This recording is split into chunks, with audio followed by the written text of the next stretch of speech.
calculated transformation, shedding dead skin, letting the waves crash in. What am I looking for? This time I'm giving my all. It's been me, I've been here all this time. I had to wait for me until I can see the many things that I could bear, but I can't get there till I get there. Ways for me until I can see the many things that I could bear, and I will get there.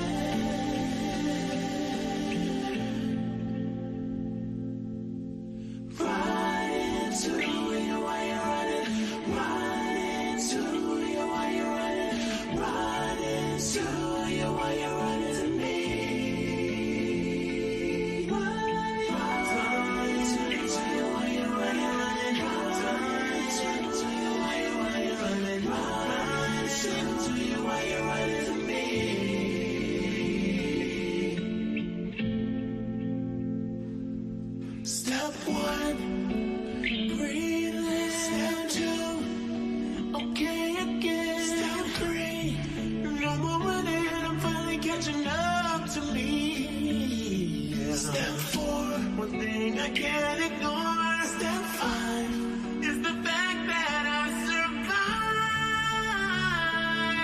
I'm alive. I had to wait. I had to wait.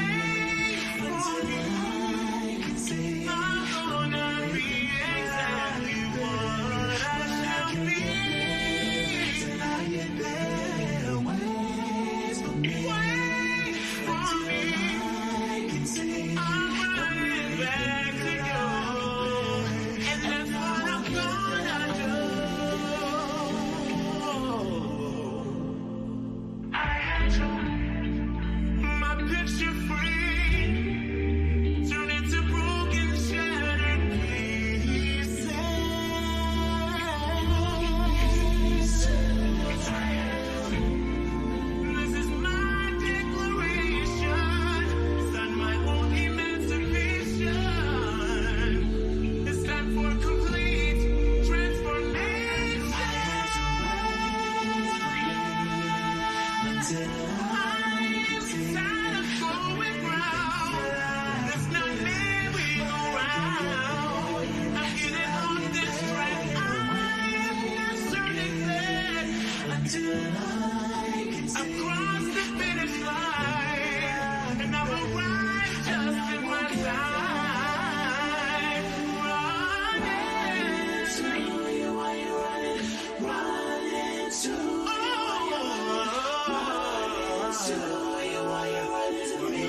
team.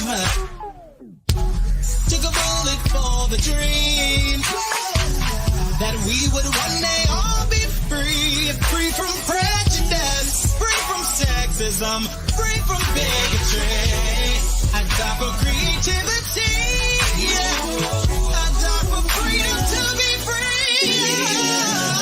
I died and left a legacy. Oh, but baby, I still live through technology.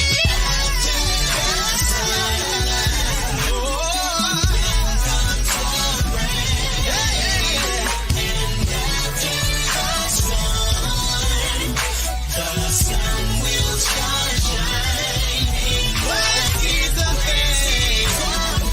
And is the pain. And is the pain. And just be patient.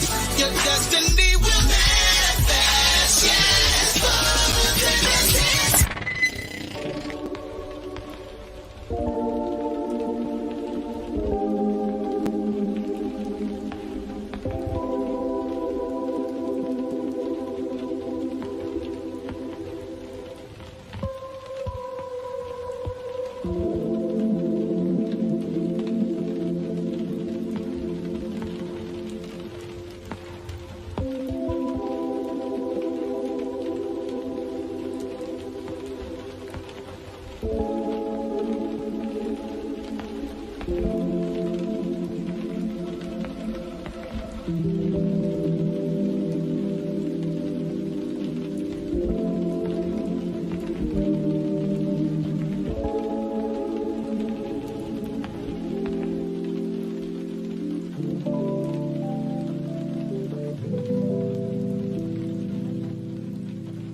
What's going on? What's going on? What's going on? Everybody, hello, hello, hello. Happy post Thanksgiving. Okay, I hope that everybody enjoyed their holiday.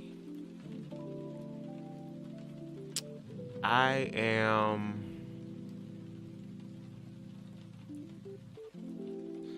in a place of uncertainty, and for like the first time in the longest time, learning to be okay with uncertainty. For those of you who do follow me more intimately, not just on YouTube, but also on my Instagram, I've shared how 2023 has been for you, dude, okay? And 2023 is kind of like the song that I played in the beginning by an amazing artist by the name of J. Paul. He does a lot of background singing work for a lot of different artists. I think he does background for what is her name? Damn, it was on the tip of my tongue. I'm trying to think of one of the songs she made. What you gonna do with my loving? That song. I forgot her name. Stephanie Mills. He does background singing for Stephanie Mills. His vocal range is insane, okay? I remember back in the day, him, and a few other guys did background work for B. Slade and Bebe. When I tell you, they all should be locked up for life for the way that they just assaulted the crowd with this amazing transformation and transmuting of sound in a way that just touches your body, mind, spirit, soul, and everything in between. Okay, it's amazing. Okay, but I don't know, it's just, especially this year has been more of a contemplative year for me. It's been a year where I've really been sitting within myself a lot, to where I've done a lot of sacrificing, and what I'm noticing is it's not just me, it's other people that I am subscribed to. There are other people in my own personal life where our connections have become stronger because we're in a different season in this time. I'm just proud to see that people are growing and evolving and becoming better. And ever since 2018, baby, it has been like, this has literally been like walking by faith. not knowing what's going to happen next, learning to relinquish the control of things outside of you, and just really controlling what it is on the inside, which is all you can really do, and how you react to certain things. But yesterday, I was sitting here and I was thinking, because I didn't go anywhere for Thanksgiving. My sister and her girlfriend did, but I kind of stayed at home. I don't know why. Just ever since 2020, I've kind of been like in this like cocoon stage where I've kind of been like putting all my energy into me, figuring out who I am, being such a people pleaser for like a very big part of my life, not trying to let people down, really trying to establish community. But I realized that I was the missing piece in reference to my contribution to community. There is no I in team, but there is the letters M and E that brings the word me into fruition. So there is me in team. And there was a point in time where I felt bad for doing that because again, I've been a people pleaser, and I'm even still dealing with some of the remnants and some of the residue of people pleasing, because what I'm learning now is to create healthy boundaries, and just having a higher level of awareness is just when you start really putting in that work mentally and emotionally within yourself through trial and error, and realize that even if things are a failure, even if things seem to be a loss, you do have the power within yourself to transform that L, which was a loss, into a lesson, and to grow from that. So I kind of wanted to talk about that, like like after the whole Black Men Unfiltered situation happened, because there was even a point where I felt like I failed somewhere, because it's like when it comes down to certain conversations, all you can do is just show up in the best intent. And I know the saying goes that intentions are a pathway to hell. Only if you believe they're going to hell. I already said what the hell my intention was. Now you can believe my intention or believe the hellish path. Which one do you want to go? Path. Okay. So because I'm trying to establish community, and I don't want to fight. I don't want to argue. I don't want to yell. I don't want to scream. I realize that comes with the territory, but I would prefer not to do that. So it's kind of like, how this whole year has been like, how can I show up for humanity that is also healthy for me? Because when I look back at my own heritage of my family,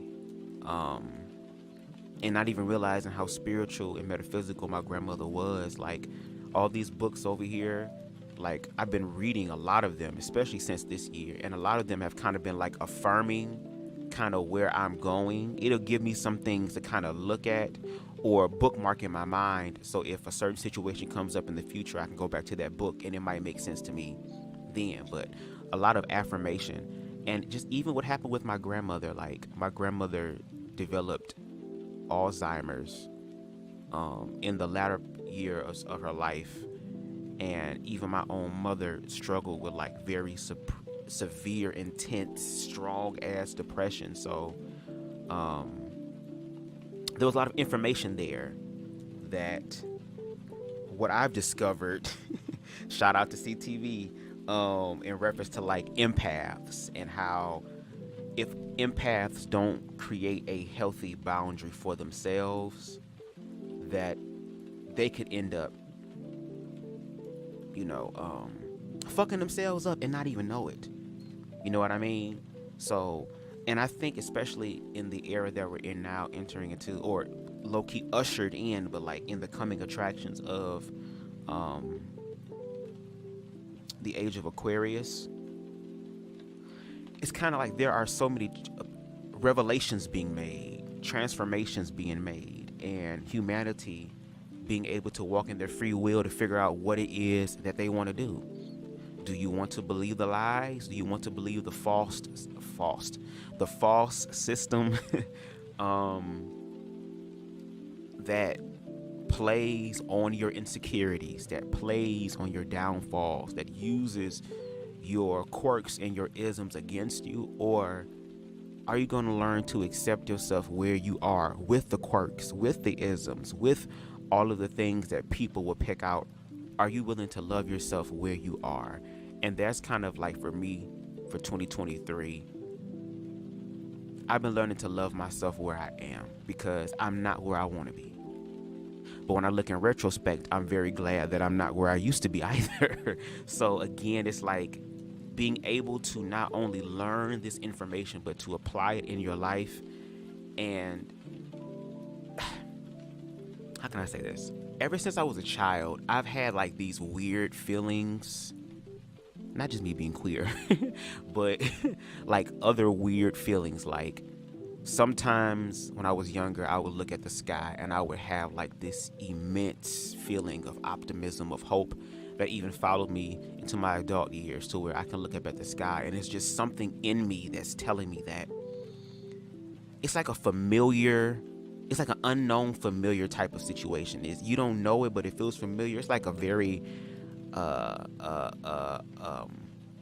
what I'm looking for, paradoxical type of situation here, where it's like, you know. And there were moments where I had like this deep awareness of like sadness and depression, and even surrounding things with death. Like even as a child, I was one of those children who found like morbid stuff kind of fascinating. Like when I grew up, they used to have these websites. I don't even know if they're still out. They probably are, especially in today's climate. But these like very like gory, more so like documented reality, the reality that we don't see, it, you know, or that human beings shouldn't see because it'll fuck with their psyche. I remember looking at that stuff when I was younger. I remember watching stuff on A&E and all of these documentaries and about death and all this other type of stuff. So it was like I was afraid of death, but yet it was kind of like it was a familiarity with it as well. You know what I mean?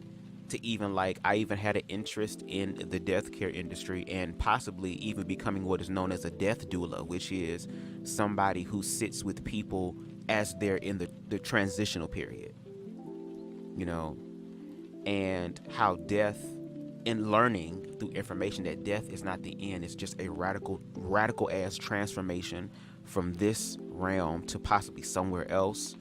There's been cases of people who have died who've been reincarnated in other bodies and can recount their past lives and what they did and how they died, and even the scars on their body. Like there's so much about consciousness that we don't know, but now we're living in an era where we can document certain things so that we can do our best to grow and evolve. But it's just been a lot, and I've learned to be like okay in this space. And since like Thanksgiving has already passed, I kind of wanted to share what I'm grateful for, because normally during Thanksgiving we share what we're grateful for. So for me, I'm just grateful for growing in my level of awareness, realizing that in the midst of everything that's happening in my life, that God is in there somewhere. It's my job to be aware enough mentally, emotionally, spiritually, to connect to that and to realize that I will be okay. And like the song that I played in the beginning, you know, basically the song is about waiting for, J. Paul was talking about waiting for himself to show up. Like he was too busy living in the future that he did not stay in the present moment. And I'm learning how to think about the future and to visualize the future and what I would like, but also saying, God, source, universe, if you have something bigger and grander and better for me that surpasses even this visualization that I have, if this visualization that I have is just a foundation to build upon, I'm cool with that too. And I've seen God, source, universe, consciousness work in so many ways to where it'd be like, you can't make this up. And I remember before my ego death in 2018, that I said, look, this has to be it. I tried organized religion. It wasn't it. I don't want to go from one extreme of an organized religion to another form of organized religion, and there's nothing happening in the middle, in the gray area. And the gray area for me was learning how to love myself, to accept myself for who I am in a world that will do all it can, do all that it can to try to persuade you that you're not worth it. I mean, no shade. Look at how I went over when I went to Black Men Unfiltered's panel for the second time on the panel. A world of people who, again, who are ignorant to queerness, who feel like they have the supremacy to talk about queerness, but queerness can't turn right around, ratchet around, or wrap around ass and kind of give commentary to them. So it's like, even with that, you know, I want to be a woman, I'm mentally ill, all these other things. And it's like the old me would have been triggered by that. The old me would have been like, oh, well, y'all asked for it now I can really go in. But even when I did want to respond in that way, because no shade, we all human, we all have egos. There's nobody on planet Earth that does not have a fucking ego. And if they say they don't, they're lying. They have an ego. They probably just know how to control it more. But my ego wanted to respond in that way. But what I did instead was I decided to walk the path less chosen, unfortunately, which is love. But the reason I was able to do that and be genuine about it is because I had to learn how to love myself. Because for those of you who follow me, baby, 2018, girl, was the crossroads. Meet me at the crossroads. Okay? Meet me at the crossroads in this bitch, all right? I had to make a choice. I could have chosen to continue to be the people pleaser who would have gave all his energy, who would have gave all the things from his cup. So when my shit happens and I need some from my own cup, ain't nothing there because I done gave to everybody else. And I gave to people whose cup wasn't full either. So instead of them reciprocating and pouring back into me, they were just taking. And when I had my ego death manifest itself through an edible, okay, a motherfucking strong ass 500 milligram brownie, a brownie for my brownie, okay, and the color started being drawn out, and I literally felt like I was in hell. Nothing in my church history prepared me for this. Even though I had people around me outside of me, it was like they didn't exist because what was happening to me was internal to where, bitch, I have to ride this shit out. I have never been that scared before in my life. I never felt that lost before in my life. I never felt such incompleteness in my life. And I was physically manifesting that. Like all of my 5 senses were experiencing it because my 6th sense that was opened up by that edible was showing me what I was manifesting. Not just the shit, not just the darkness, but the shit that I was helping to manifest in the darkness. And when I tell y'all, I felt like I was not going to come back from that at all. But it was love that was my anchor. It was love that was my lifeline. Throughout the lifeline, line. Okay? That was the cord. That was the way back.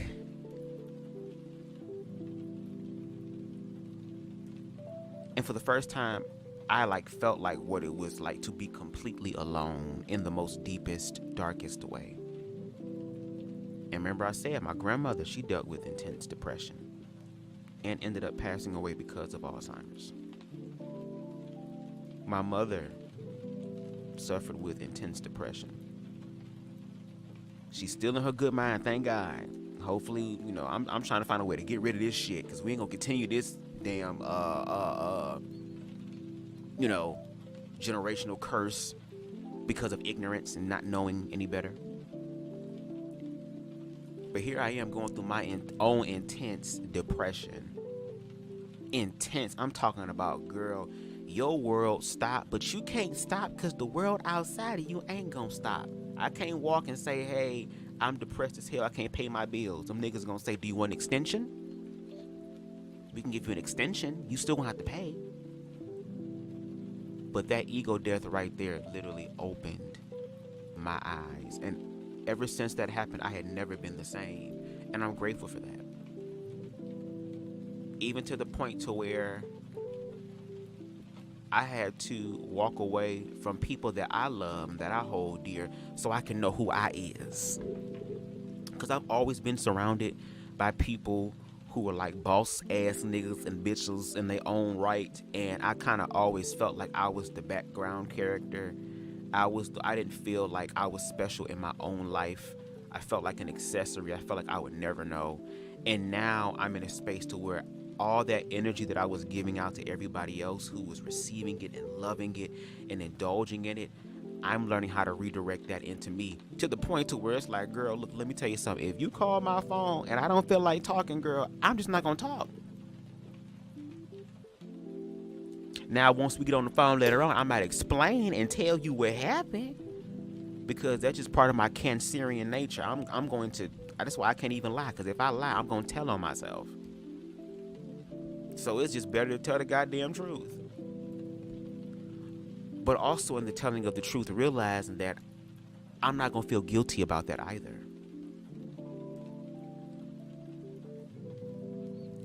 And I even had to learn that in other areas of my life. Even one of my biggest clients that I had at the time, she was a handful.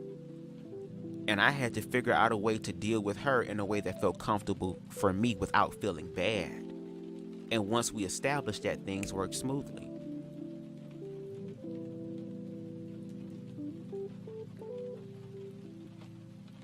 So, and then being able to like share my experience on YouTube, like I feel like I'm documenting everything before my radical transformation and shift happens, because I know the life that I want and desire and the life that I need has already manifested.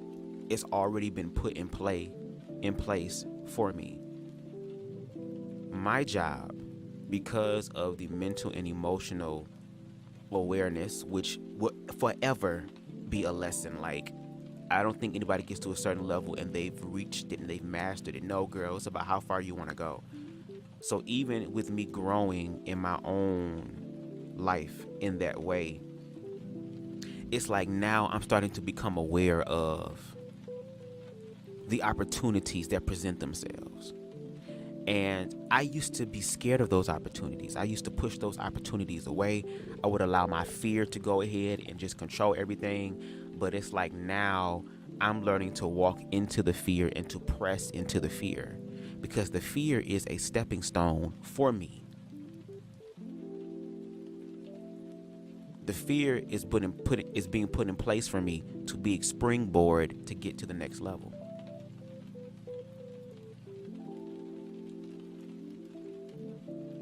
And I'm grateful for everything that has happened in my life, even from 2018 all the way up into my evolved, advanced life.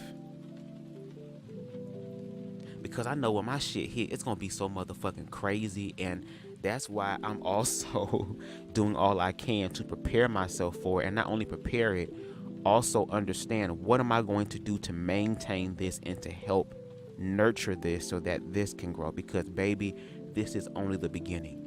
And I say it all the time. I want to receive that Beyonce, like, God, why'd you give me this life? Like, God, I had a certain life already planned out that I thought was cool, but you gave me something bigger than what I could have ever imagined. So why did you give me this life? And Beyonce kept asking herself that question, and then did all that she could do within her power to become the answer to those questions, to where now, which I can't wait to see, because I'm not a Beyonce stan, but I do stand for the energy in her, because the energy in her is amazing. It's wonderful. It's definitely iconic. She said something in the trailer that was so like paramount to me. She was like, I don't have to prove myself to anybody. I'm going to walk in the truth that is Beyonce.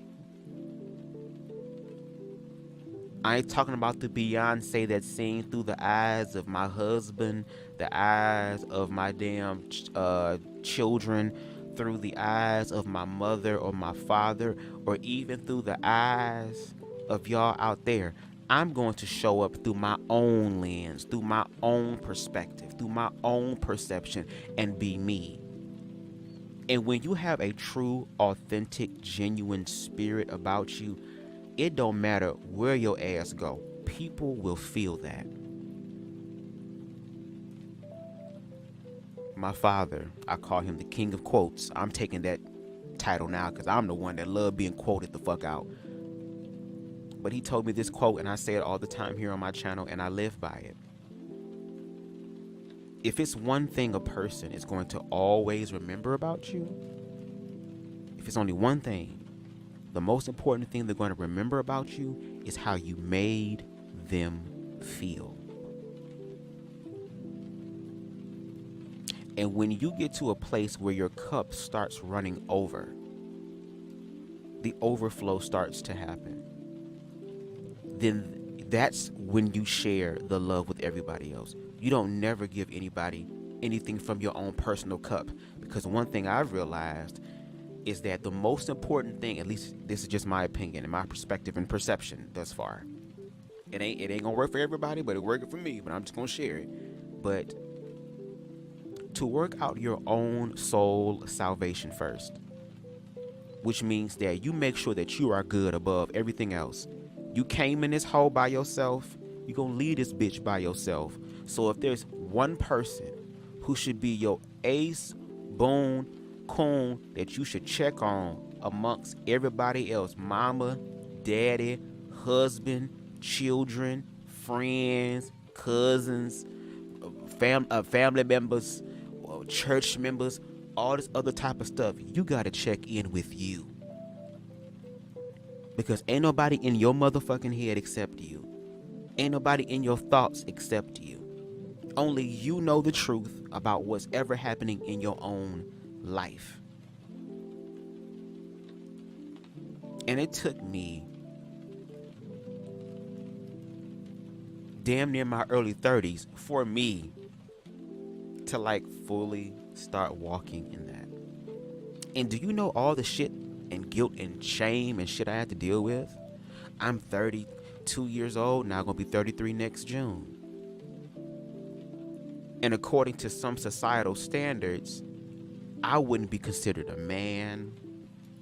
I would be considered weak because I should have this, and that, and this, and that, and this, and this, and that, and this, and all this shit and line the fuck up.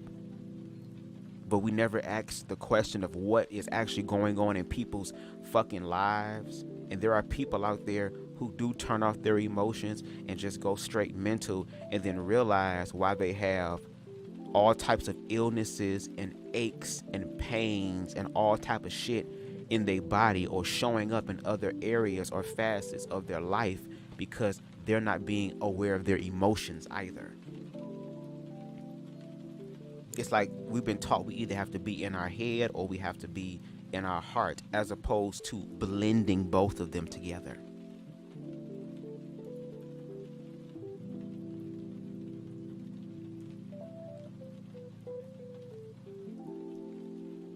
And I'm also learning that I'm going to be the weird, unique, quirky, leprechaun version of BubzDaGawd. I got one life to live.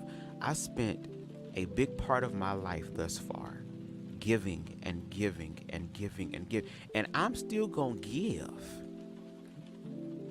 But now that I know what that giving now feels like from me, hell yeah, there will be healthy boundaries being established.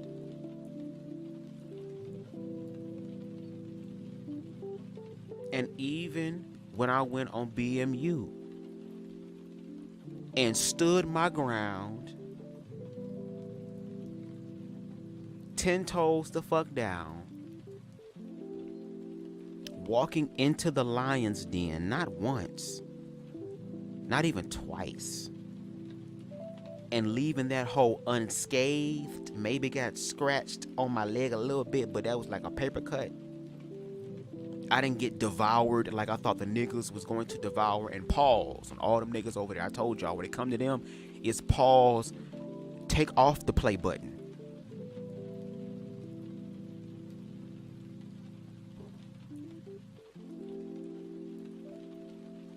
And like, even with me growing in my activism work, I know I'm not going to be able to change everybody's minds, and I'm not trying to because that takes so much effort. If anything, I'm also going to encourage the people in the community and say, hey, look, you have a responsibility too. We all have a responsibility.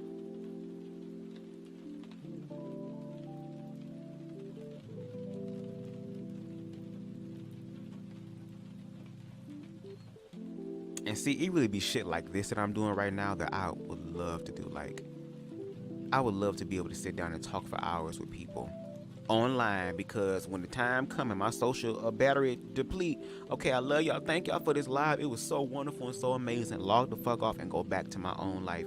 And that's how I low-key kind of implanted my life right now, and how I want my life to go forward. And if God want to enhance that type of way, that's fine too, to where I can be able to log on and communicate with the world as well, but also log off and tend to my own world. Because I know that the person that I am, especially with me liking my isolation and my solitude, because now I'm figuring things out about me, I'm going to have periods like this a lot in my life, to where it be like I'm going to come out, I'm going to show y'all my projects and stuff that I'm doing, and then for at least 3-4 months, y'all may not hear from me for a while. Y'all might hear me every once in a while. I'll come through, pop in, hey, how y'all doing, whoop-de-whoop-de-woo, special occasions or some shit, or something happen, I feel compelled to speak, I will. But other than that, I also want to be able to have my own goddamn life and do the things that I want to do and enjoy the people that I want to enjoy. And even on a smaller scale where I am now, my life is kind of like already set up that way. God, source, universe, consciousness has been providing for a nigga since 2020. That's when I completely started to walk by faith and use my gifts and my talents and say, okay, universe, somehow you're going to work this out for me, but I'm just going to walk. You saying my steps are ordered? Okay, I'm just going to walk. Now, if it's a bunch of spiders on that step or vipers on that step, even though my ass kind of nervous, now I made Kurt Franklin A-Town stomp on that thing real quick just to kill some of the bugs, but I'm still going to move forward. And I've been provided for in the most weird, unique ways.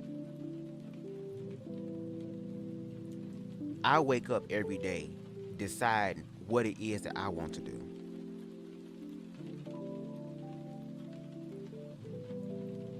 And when I'm offline, I spend a lot of time reading and educating myself. I love YouTube.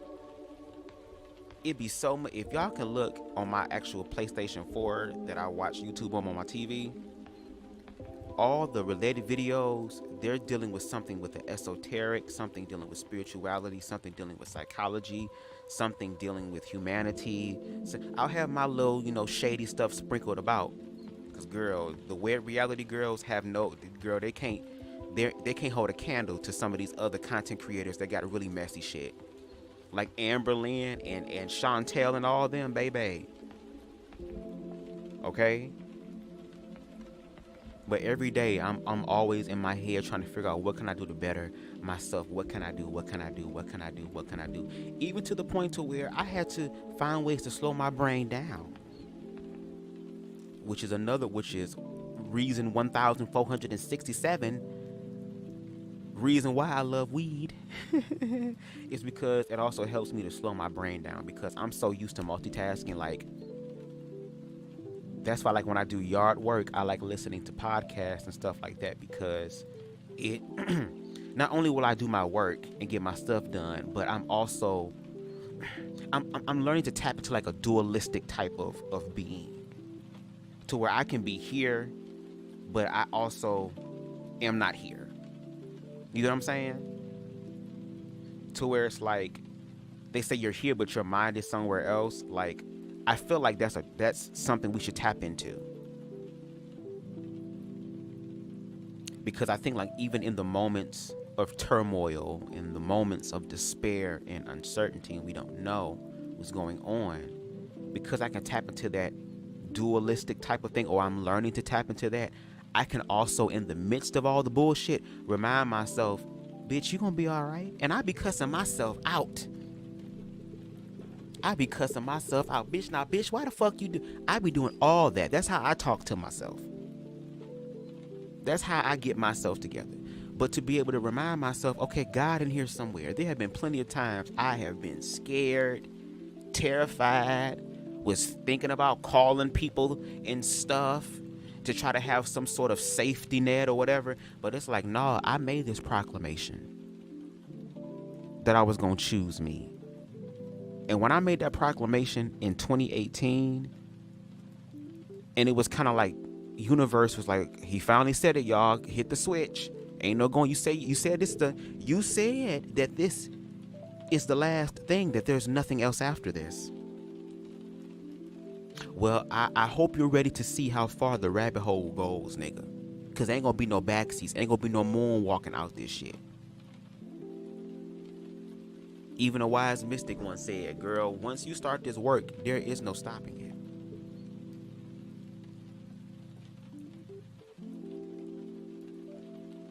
The only other alternative is death. And why would you want to give in to death when death gonna happen to your ass anyway? So wouldn't it be smarter to just motherfucking live? Because death is gonna be waiting for you regardless.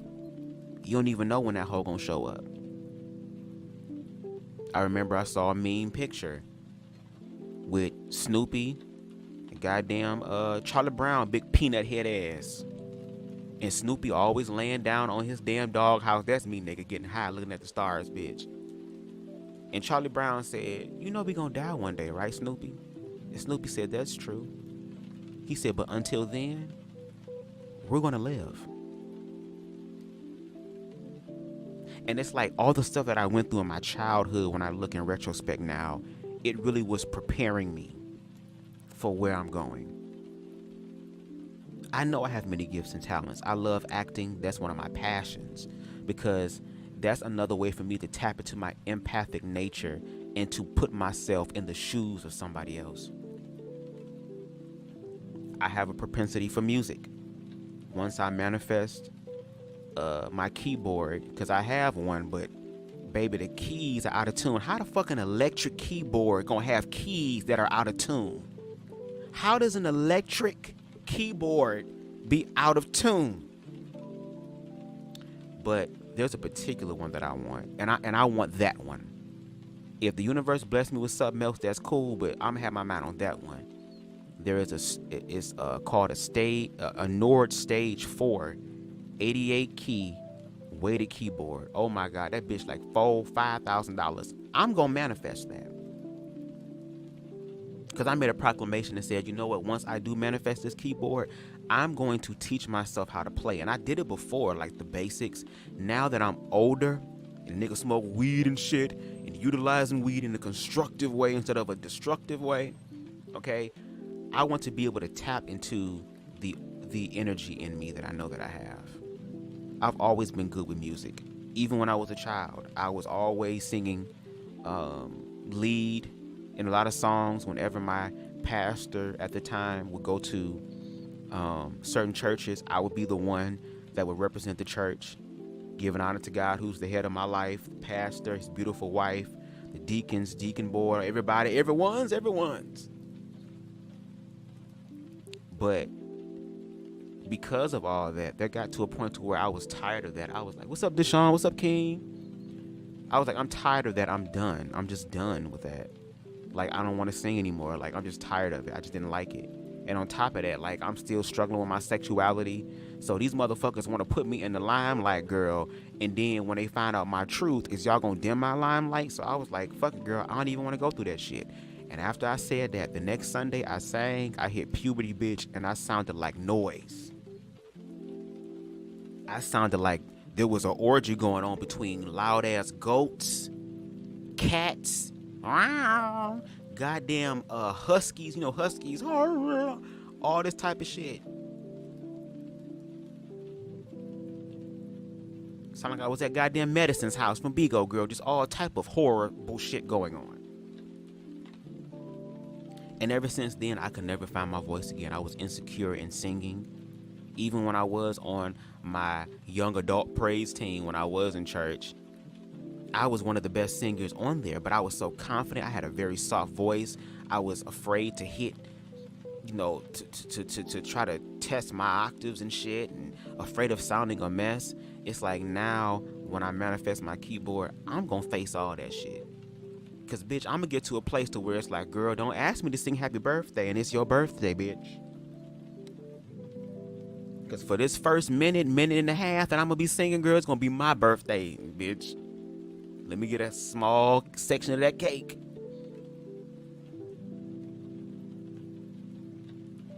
But most importantly, the gift that I know that I'm walking in is connecting or contributing to humanity.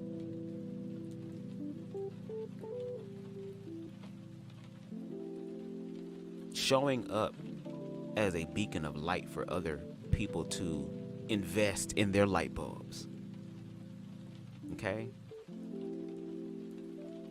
In the way that I've envisioned it in my head, that I've affirmed, that I've said to myself over and over again to create new habits in my own mind, in my own emotions, in my own thoughts. I know that when that does happen, y'all, when I do that live, girl, at fucking 12, 1 o'clock in the morning, y'all come through and you be like, Buzz, bitch, why you crying, girl? Like, what's going on, bitch? You all right? Hell yeah. These are tears of joy. Because not only have I manifested what I desire in reference to all the resources that are going to be bestowed upon thee, bitch, okay? To help put this out. It's like now I'm actually doing it. Like I'm getting to a point to where I literally want to manifest a life of a creator. Because everything that I do, I always find a way to inject love, to inject awareness, to inject something positive and uplifting and fruitful and life-giving into everything that I do. And for those of you who follow me on here and on Instagram, y'all already know that. And not just being a person who just talks about it, and then when life comes around with that pop quiz on your ass, girl, all of a sudden you flunking. Like, no, I've faced fears. When I got that call, girl, hold on. When I got that call, girl, from Jamal, shout out to Jamal, because I was the only one, unfortunately, at that time. That shit gonna change for season 2, bitch. I already told Scotty ass to fucking watch it. Of Surviving 305, to where they invited me to be the pre-show host. Just for me to go there, girl, and to end up being the motherfucking show host. I wasn't dressed to be the show host. I was dressed to do my pre-show and sit down with my goddamn plate in the audience and kiki and caca and laugh like everybody else.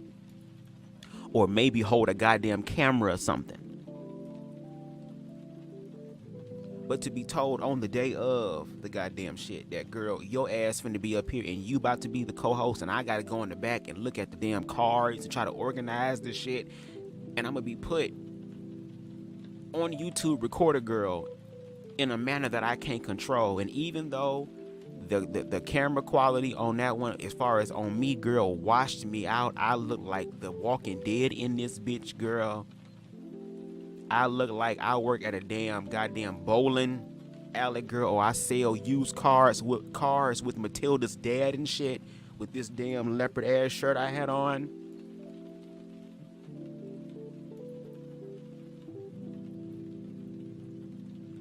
But in the midst of all that, I said, okay, God, you're working in here somewhere. I'm worried about the wrong shit, God. I'm so worried about being judged and being drug apart, because when you look at these reality show comment sections, girl, baby, it be like, girl, bitch, have y'all hoes healed? Girl, what traumatic shit you still got going on in your life, girl, to make you so mad at these comments? Sorry, y'all. I'm trying to smoke up the rest of this little roach thing. And I still did it. And slayed it, bitch. Even though I was looking like a looker. And yes, I said looking like a looker. Shout out to Kelly Mizrahi, if she's still a Miz. I don't know if she is or not, but to the point to where afterwards everybody was so shocked. Oh, Bubs, this is your first time doing this? Oh yeah. Oh my God, you're such a natural. Like, why? But see, the old me was so used to being like, thank you, like being so timid. Now I say, oh, thank you. Thank you, I appreciate it. I do put it. Now I'm starting to affirm me. Instead of me choosing to unconsciously subscribe to the thoughts and opinions and perspectives of other people about me that does not come from a form of critique, but from a form of hatred and ignorance. Instead of me playing into that, because I'm growing in my mental and emotional awareness, because I'm growing in my self-love journey, because I'm strengthening my foundation of that, I chose to be aware this time and affirm and accept the positive affirmations, the affirmations from other people that solidified or validated what I was doing. That even though my ass was nervous and didn't know how this was going to go and was afraid of stumbling over my words and stuttering, because y'all know sometimes I do need to slow down with my speech. What's up, Harold? BubzDaGawd, hell yeah, I'm BubzDaGawd. When he called me BubzDaGawd, I'm like, girl, I ain't thinking about your butt. But yes, I am BubzDaGawd because I'm a real life top. And I put that on my height, girl, so when you see me in real life, you know I'm for real. Okay? But I chose to affirm those things.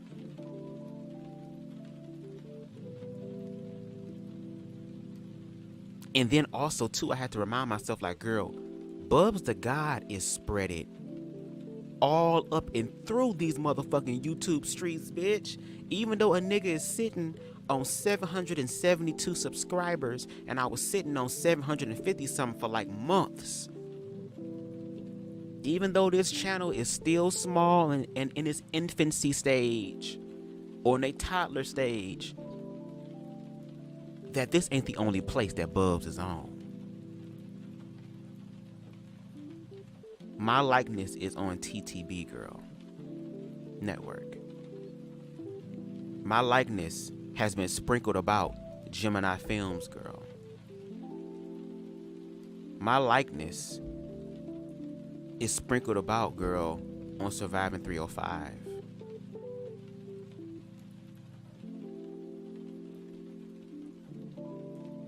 Hell, my likeness has been spread, girl, on the Kang, his motherfucking self, girl, CTV.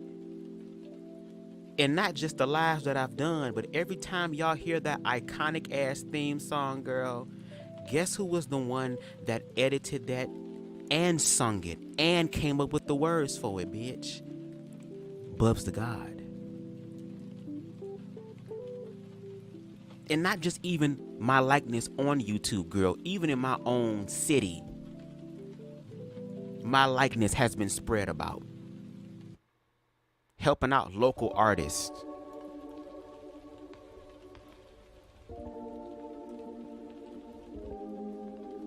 Connecting with other filmmakers in Detroit.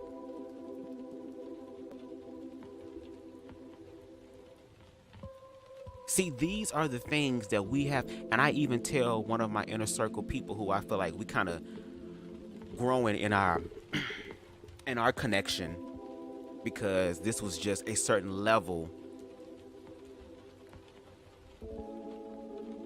a certain place now.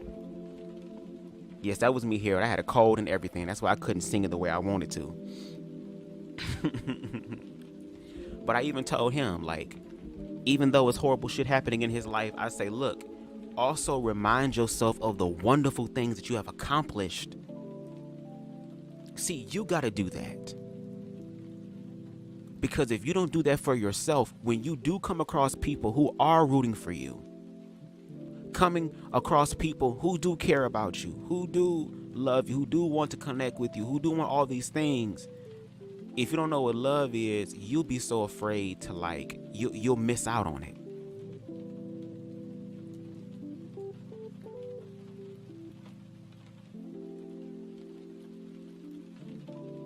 You'll miss out on it. And I missed out on a lot of things in my life that could have truly transformed me. But I'm grateful that those things did not come to be, because I'd rather it happen now that I am mentally and emotionally aware. I am strengthening my foundation of self-love. And I'm growing and I'm becoming better in my own right. Because now I know that when my shit finally hits, I'm understanding, and nothing will beat the actual experience because you're going to be in that present moment. But when my time does come,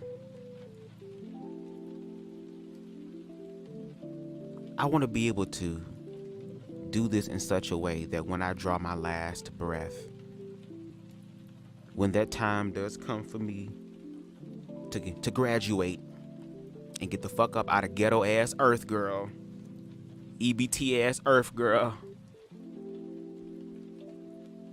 that I was authentically BubzDaGawd. And if that means me being authentically me in the older 30s era of my life, let it be. Let it the fuck be.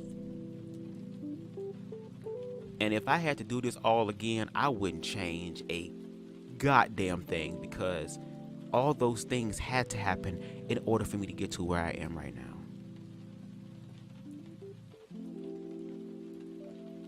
And I want y'all to understand that even where I am in my life, as far as loving myself and accepting myself, that's just not my job to do within me. It is every single one of y'all's job underneath the sound of my voice for y'all to do that in your own lives. And it's especially as queer people, I don't know if it's a lot of us that feel like, oh, this shit can't happen to me. Oh, girl, I'm not clocky, I'm passable. Oh, girl, well, I'm not that feminine, I'm masculine. That don't mean shit. Because if motherfuckers find out certain information about you that society at large ignorantly wants to believe, whether your ass passable, whether your ass not clocky, whether your ass masculine or feminine, it don't fucking matter. I'm attracted to men with feminine energy. Even men who express themselves with feminine energy, whether it be their mannerisms, some of the clothes that they wear. Back in 2020, I was dating somebody who was considering transitioning at the point, and they were very androgynous. So even though I have more privilege than feminine gay men have in reference to my energy, my demeanor, my aesthetic, how I talk sometimes, even though I feel like I be sounding more gay because I be saying girl and shade and shit, apparently I must be sounding gay because the straight niggas feel like I'm trying to be trans in this bitch because I say girl, you know.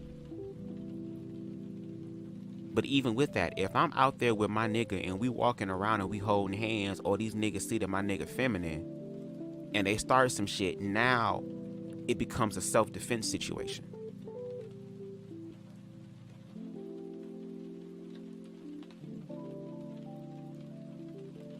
Even when Scotty came to visit me earlier this year and we went to downtown Detroit, he had on a hat that had the pride colors and said daddy.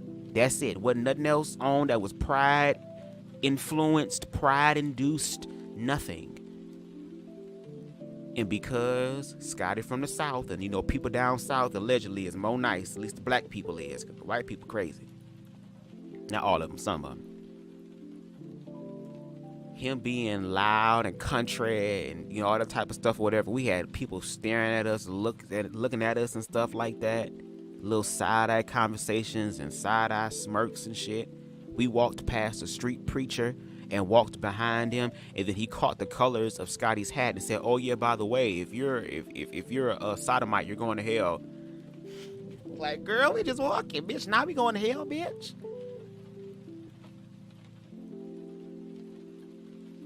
And I'm to the point to where it's like, girl, I hope and pray y'all don't choose violence, bitch, because I don't know what y'all niggas gonna do, but girl, I don't even know what the fuck I'm gonna do, and that scares me.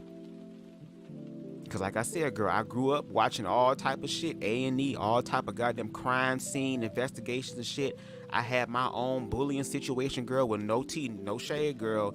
I was kind of feeling like Aaron Klebold and Dylan and all them from Columbine, girl, that was like, bitch, you hoes lucky I ain't got no gun or nothing, bitch, because I would've came back and got all you niggas.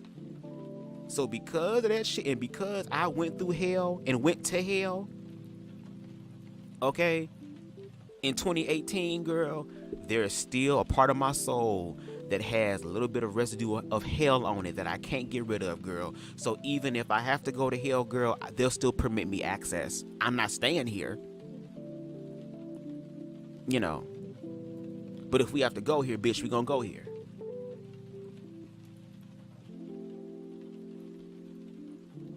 So the fact that I'm like alive during this whole Renaissance type of era, no shade, because I had watched this video where it says like we repeat a cycle every 80 years. There's like 4 bricks in this 80-year cycle.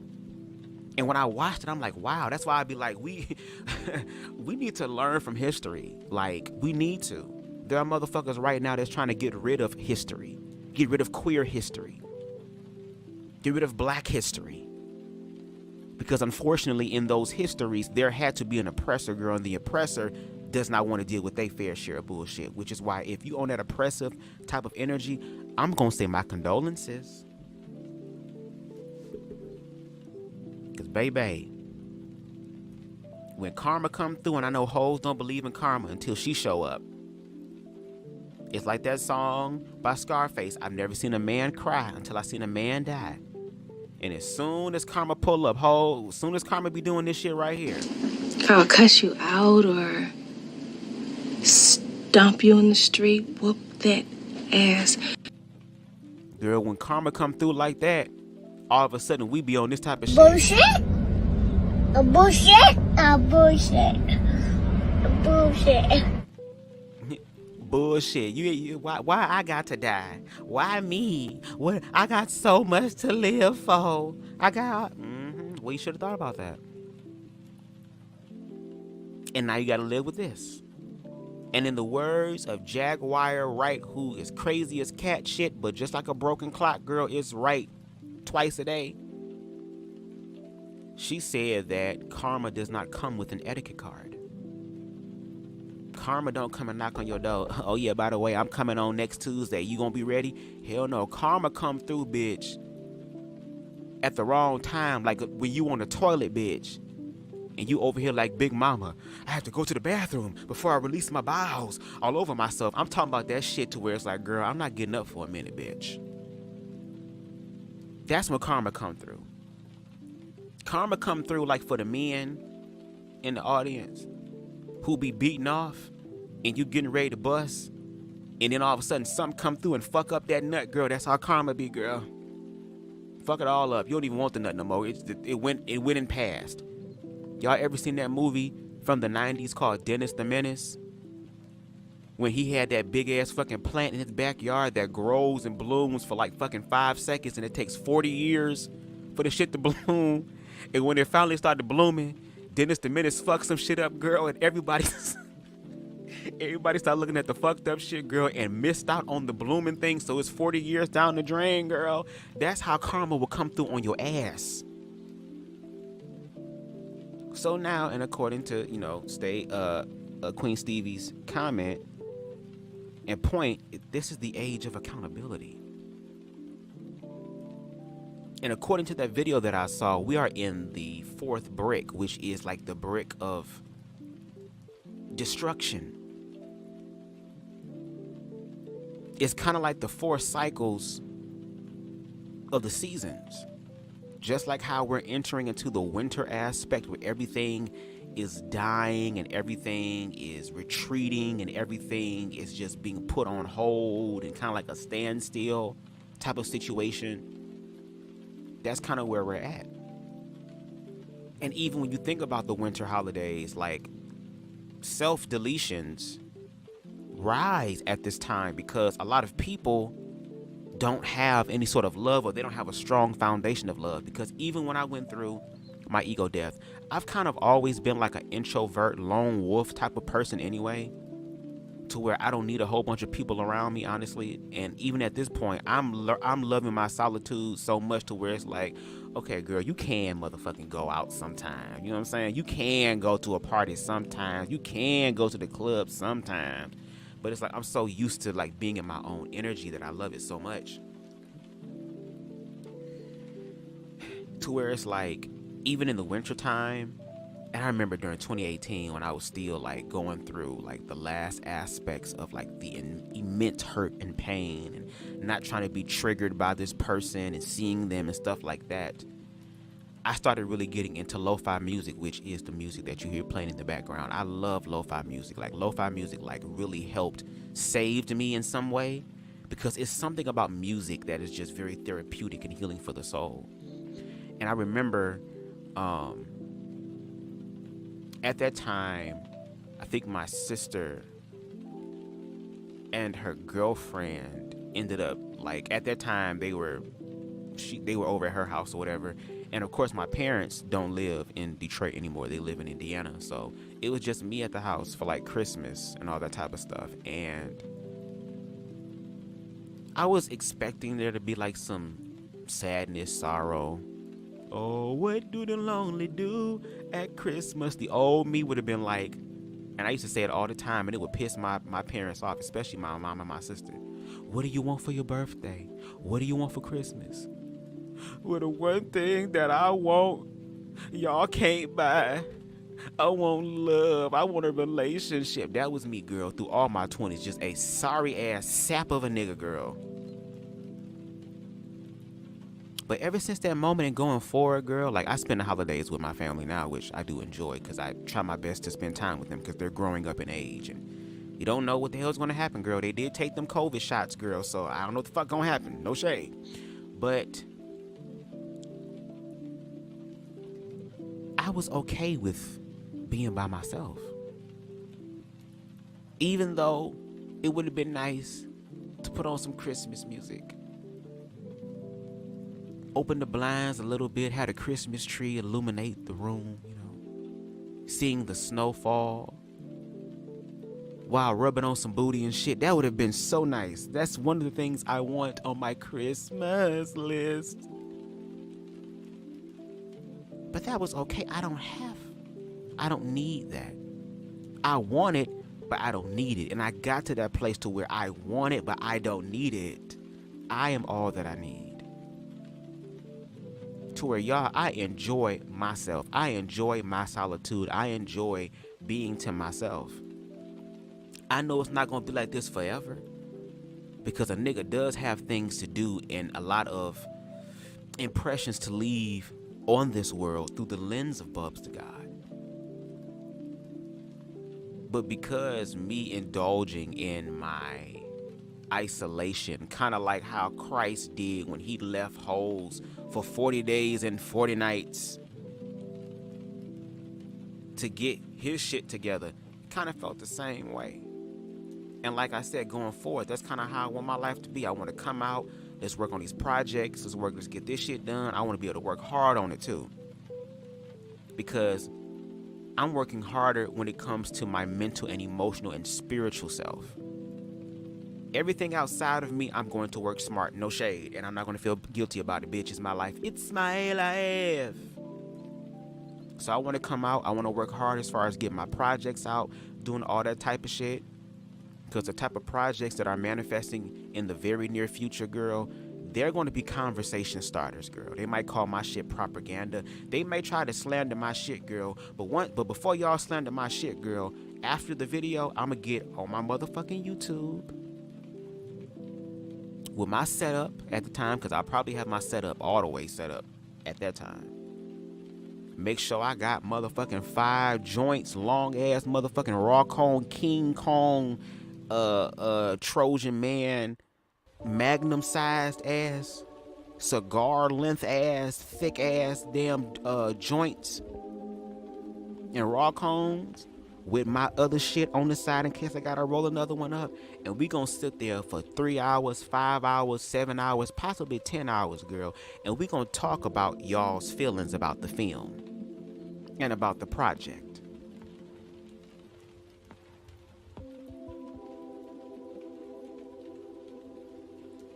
And it's been a very long time since I've like really betted on myself like I'm doing right now. The last time I felt this good in my life and like having a high level of awareness and getting into the flow of all things are working for my good was when I was doing the last 3 years of high school. I was the most happiest. I wasn't in a relationship, but I was connected to people who loved me for who I was, honored me for who I was. I was acting. I went to a predominantly white high school when I was freshman, and then senior year it became more diverse, which I appreciate. But here I am, this short leprechaun black kid girl who was chunky as fuck, wearing long ass jeans and long ass motherfucking shirts and shit with this big ass afro in 90-degree weather, because I was with the drama people, you know, they don't give a fuck. But I was over there chilling with them. I was acting. I was getting lead roles as a black person in a predominantly white drama club. I felt like I was doing something. I woke up with intention and purpose, and that's when I manifested my first relationship. So a nigga was on cloud 9. But now that I have a redo energetically of that, now that I'm more aware, I have accountability and responsibility now. And the fact that all this shit is being solidified on YouTube and I'm sharing certain things about my life on YouTube, people are going to see the evolution. Hell, some people, maybe 10 years from now, may go back to some of my older videos and find some of the things I said, especially in the beginning of my YouTube career. Because in the beginning, girl, I really didn't give a fuck. I was like, girl, welcome to Mortal Kombat, bitch. I survived, girl. But now I've kind of found a way to blend my masculine and feminine energy together.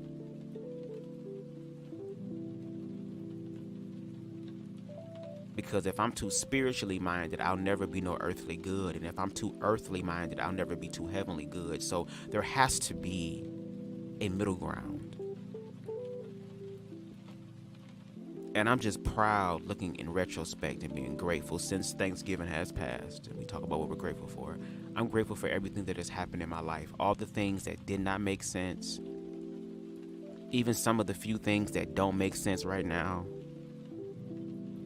All the fear, the heartbreak, the rejection, the anger, the frustration, the self-defeating moments,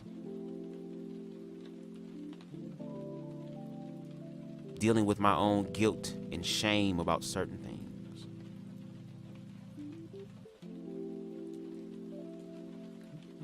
I'm learning to be grateful for all that shit. All that shit was not in vain.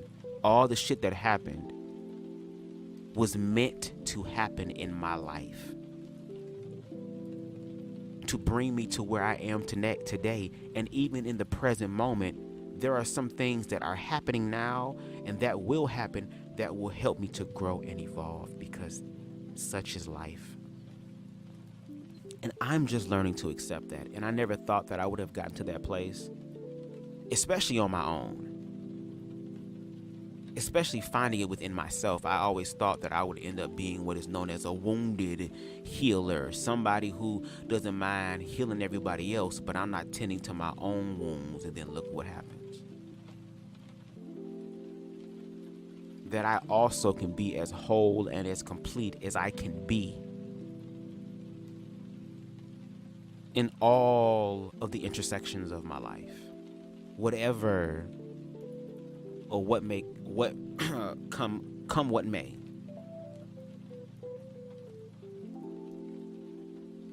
And I implore y'all to please find a way to do that for yourself. Some people do find it through Christianity. Some people do find it through Buddhism, through Allah, through Krishna. Some people find it through songs and music. Some people find it through art. Some people find their freedom through... there is so many unlimited expressions of finding your freedom, especially if you ain't hurting yourself or nobody else. But I implore y'all to please find that out for yourself, because the false world that we've been taught to believe in is falling apart. And it's not just falling apart in America. It's falling apart all across the motherfucking globe.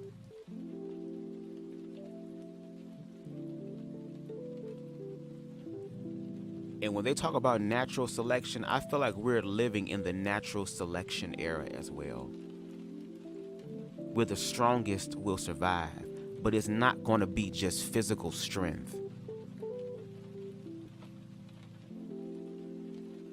It is going to also need mental and emotional and spiritual strength.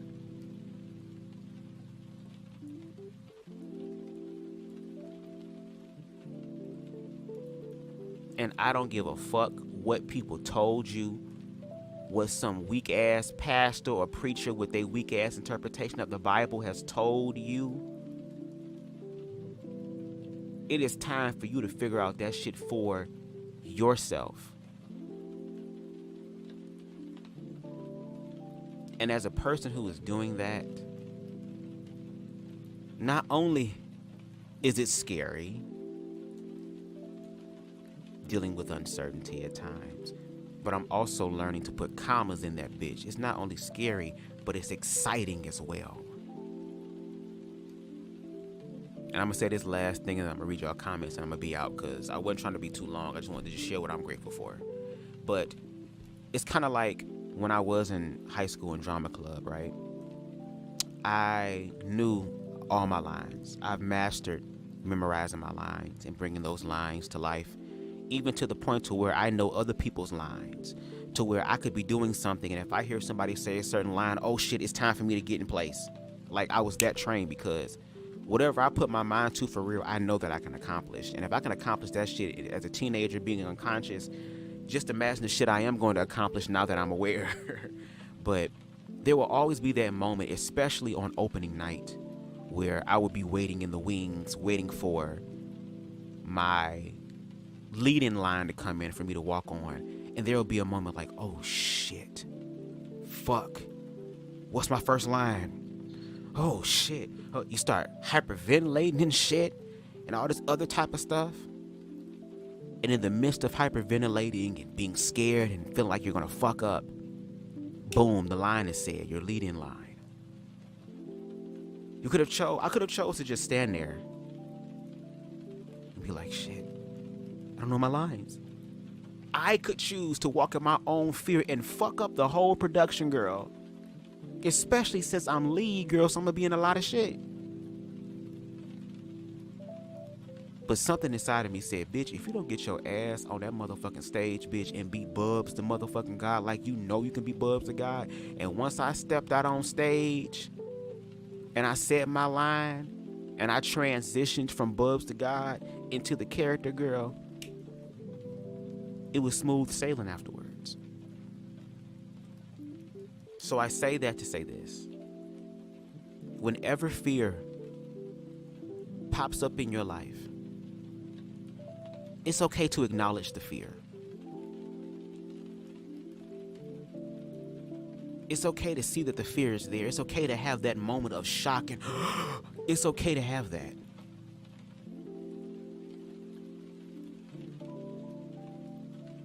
But never forget and always remind yourself that in the midst of that, you're breathing in, you gotta breathe out to breathe in again. So once you do that, walk into the fear. Because the fear is not really what you think it is. Fear, F-E-A-R, false evidence appearing real. And it's only appearing real because you choose to make it real. And once you walk into that fear, girl, and you can still be scared, girl, but it's like, bitch, I'm coming, girl. I'm just gonna walk, baby crawl to your ass. And once you walk through the fear, you'll be like, wow. If I would have stood there and let myself be consumed by the fear only, my fear would have got me. But because I was willing to play the fear game with fear and be like, okay, bitch, you ain't scared of me, girl. I ain't scared of you either, hoe. And you go forth and whatever happens, gonna happen, bitch. Even if you do fuck me up, girl, I ain't gonna make it easy. You gonna think twice before you fuck with my ass again, girl. You gonna be like, girl, don't send me another human like that, girl. Send me a crackhead. Don't send me that bitch. Okay? But we all have to do it in our own life. We can't just rely on just one person to do everything. Some person to be a shepherd. This is the point where we all gonna have to learn how to be a sheep and a shepherd. Which means that even when certain sheep leave the fold, girl, and it be 4 or 5 sheeps, girl, your ass can transmute from a sheep to a shepherd, girl. Be an anamorph in this bitch. Okay? Because the world is changing, whether we want it to or not. Because this planet was not ours to have anyway. We're just here to experience. We're just here to be conduits for God, source, universe, consciousness, whatever you want to call it, to express itself in unlimited ways, even in the hellish ways. Because even in the Bible, I forgot what book, I think it was the book of Timothy, it says, I create good and I create bad. I create light and I create darkness. I, the Lord, create this. So it means no matter where you are on this spectrum of life, whether you are in the heights of the clouds, as you can see on this screen, or if you are in the darkest depths of hell,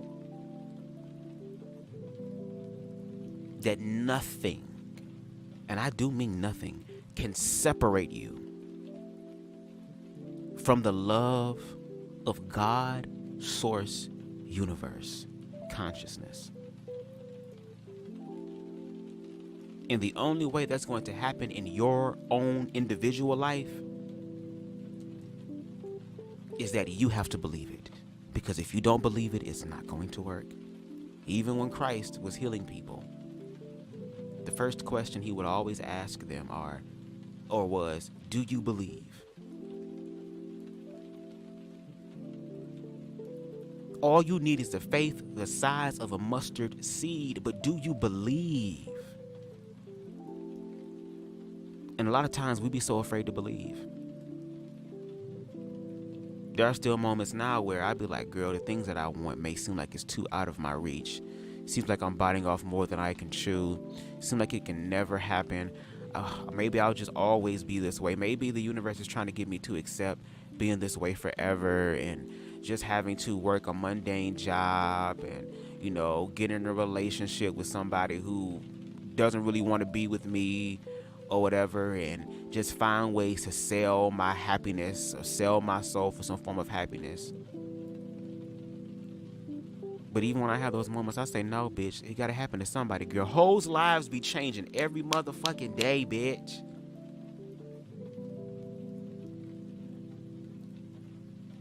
Who says that can't be me? Who says that cannot be you? Us.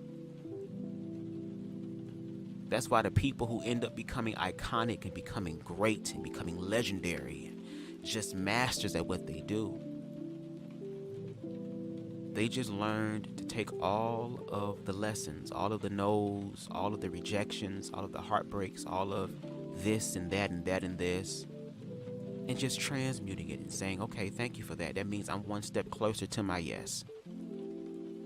I'm one step closer to that opportunity that fully affirms me, that will believe me as much as I believe in it. Because those things will come along, girl, where you gonna get what you asked for and you prayed for and you done cried for and all this other type of shit you done went through. And when it happens, A lot of times, because we don't know how to love ourselves, we end up fucking up our own shit by saying it'd be too good to be true. It's just too, something wrong with you, something wrong with you. No, something wrong with you, girl. Because you don't want to accept this beautiful, wonderful thing that is being manifested into your life.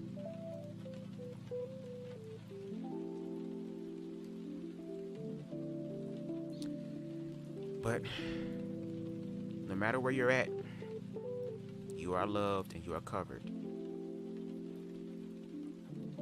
Thank you, Harold. Yeah, I had a cold, girl. I was trying to make that shit catchy. Exactly. It's dangerous for trans and queer people right now. Hell yeah. And queer people gonna have to learn how to be dangerous with it. We both gonna be Michael Jackson dangerous in this motherfucker. Not just you. You already know I've told you that your time is coming because you put out way too much positive energy into the universe. Plus your teachings are so powerful and important. Thank you so much. And I had to, and all the stuff that I learned and that I'm sharing are things that I applied in my life, and that things that were even taught to me. Things that were shared with me from multiple sources. Again, I had dope bomb ass mystic to sit under and listen to until my time of transcendence came to where it was now I was to honor that teacher energy in me. Like an expedited course, if you will. Even some of these books that I've read, again, that I did not know that my grandmother had, that like blows my mind. These are books of like from like the 40s, 50s, and 60s, and some of them from the 70s. Just spiritual books, how there's been people who have already knew that this was going to happen.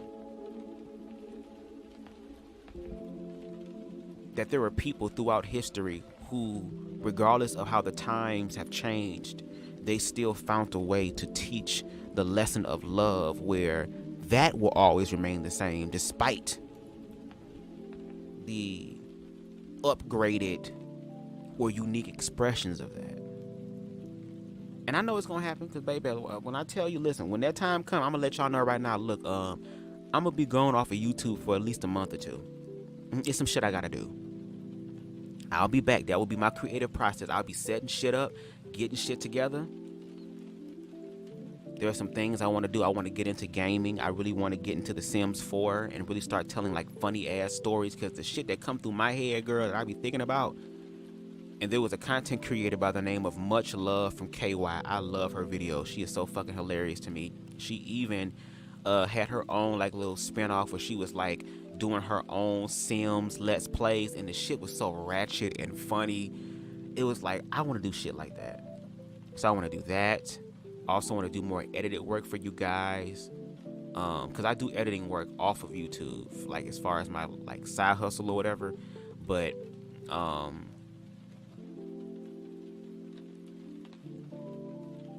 want to do that. Like I said, I definitely want to get more into music and kind of create my own projects and produce my own shit. Like I want to, like, I'm in the student era of my life to where it's like, well, it's gonna always be an era, student era, but just acknowledging it, okay? I'm gonna always be learning shit, and I'm excited to learn and just share my gift and to practice humility. Like, humbleness is only for God and me. I'm humble to God, source, universe, consciousness, and I'm humble to myself. Everybody else outside of me gets what's known as humility, which means I can honor you in your kingship, your queenship. I can honor you in your growth and your awareness, and I can clap for you and stuff like that. But bitch, I'm also part of the club too. So when my time comes, I'm gonna be clapping for me too. You know, and I inspire all of y'all to find the lovers and the teachers in y'all. Because y'all are going to be a form of Christ or love in someone's life. You're going to be able to reach other people that even BubzDaGawd is not going to be able to reach.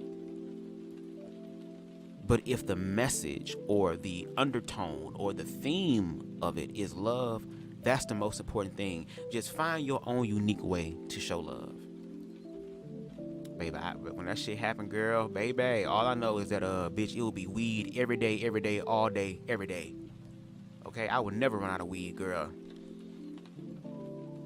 I'ma have pounds and pounds of shit. My shit gonna be looking like a dispensary in that motherfucker. So what you want? You want this one? I got a shelf for indica. I got a shelf for sativa. And I got a shelf for hybrids. What you want? Excuse me. Oh, you say you don't smoke? Oh, I got edibles, bitch. You want some of those? Oh, edibles too strong? Okay, girl. Well, I got some weed. I got weed toothpicks, bitch. I got weed seasoning, girl. They don't taste like weed. It tastes like goddamn salt. What do you want? They got weed Kool-Aid, girl. They got weed water and shit, girl. Sparkling. I'm like, girl, yes, put it in everything. They got some weed lube, too. Thank you. I don't know if I want to say teachings. I'll just say I like sharing my awareness. Because even the things that I share, it may not work for everybody. There are going to be some people who will be like, Bubs, I don't know about that. That's fine. Find your own version of it. You know what I'm saying? Meanwhile, they be in the pastor study doing the exact same ish. But that's another story for another day. And they are getting exposed. That's why I feel like a lot of the men's community is coming together in this whole red pill shit, because they're not really caring, honestly, I'll say at large. Because even in certain areas, there are certain subsections that do care about men's awareness and growth. But for a lot of them, they're feeling some type of way because we're seeing what toxic patriarchy has done. When you have whenever you are in a place of privilege and you feel like the word no is removed from your vocabulary and you have this immense power to where people would classify your ass as a god, you would end up, if you don't know who you are, you would take that resource in abundance and fuck other people's lives up. Now that shit coming out about Diddy and all this shit, and y'all making Jaguar right. Y'all thought she be back shit crazy sometimes, but in that element, y'all proving her right. How there's always been all these stories now, and now that people are pursuing legal matters, now all of a sudden there is, let's pay out, let's do all this other type of stuff. I don't want to deal with the mess. I don't want to deal with the drug. Like, a lot of this stuff is happening in the red pill community. Because it's a bunch of niggas out there who got money and power and be abusing people with their power. To where for a lot of black men, it'd be like, girl, no wonder it's y'all the last ones at large to evolve and to grow and to ascend, because y'all continue to subscribe to a narrative that really does not benefit y'all. It benefits your ego. It benefits you having this level of power over other people to where you can fuck up their lives. Look at the blue faces of the world.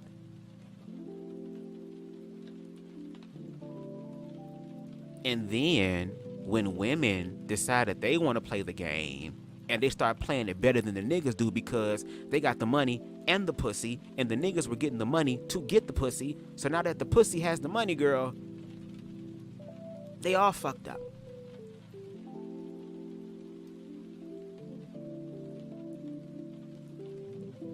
And like I said, I am gonna fuck somebody from the Kojic church before I get in my forever relationship. If my forever relationship does not pop up before this happen, I'm gonna fuck somebody in the Kojic church. I'm gonna fuck them so good, baby. We're gonna turn your ass into a tambourine, bitch. Have you saying Oshania, Mashania, girl? Okay? The age of accountability. Absolutely, Stevie. The age of accountability is indeed upon us. You see how karma is starting to run through the hip-hop R&B community at this very moment. Hell yeah. Just because we black, and that's the thing too, us being as black people. Oh, we black. We've been through slavery. We still being fucked up by the system, oppressive and all that type of shit. But that don't mean we get to sit back and don't do shit. Because we still part of the human experience, which means that we also have a responsibility. Yes, we are not responsible for the mess that people came into our lives and just left there, but we are responsible for the cleanup.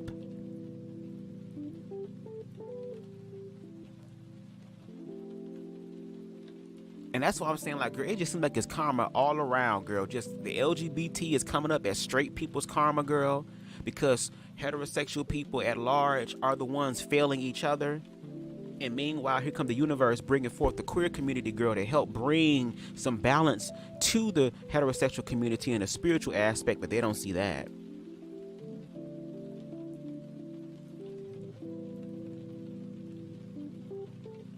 How now that women are operating in also their masculine energy as far as getting up and doing shit and actually putting in the work to manifest certain things. Now that women can do that, then it's a problem and an issue, because at that time, women would get on their knees literally for nigga who has money and power and influence, to where now that's their God. And now that men can't get pussy as fast and as quick as they would like, now they got to get to know a motherfucker now.